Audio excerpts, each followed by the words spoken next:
గుళ్ళోకి వెళ్ళిన వెంటనే ఏదో తెలియని అనుభూతి. ఎందుకంటారా? అక్కడ భగవంతుడున్నాడు కదా! ఆ ఫీలింగే వేరేగుంటుంది.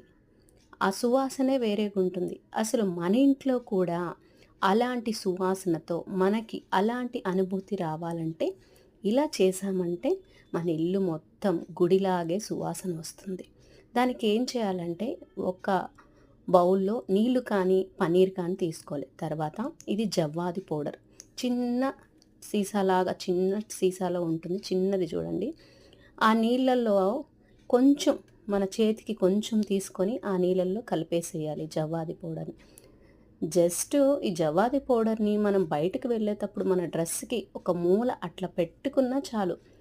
పెర్ఫ్యూమ్‌లు ఎందుకు పనికొస్తాయండి? అంత సువాసనగా ఉంటుంది. ఈ జవ్వాది పౌడరు ఈ నీళ్ళల్లో కలిపేసేయాలి.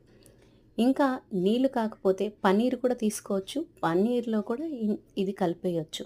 ఈ పన్నీర్‌లో ఈ జవ్వాది పౌడర్ కలిపి చేత్తో తీసుకోవాలి దీన్ని. చేత్తో ఇలా వేళ్ళతో ఇట్లా తీసుకొని అక్కడక్కడ చల్లుకుంటూ రావాలి.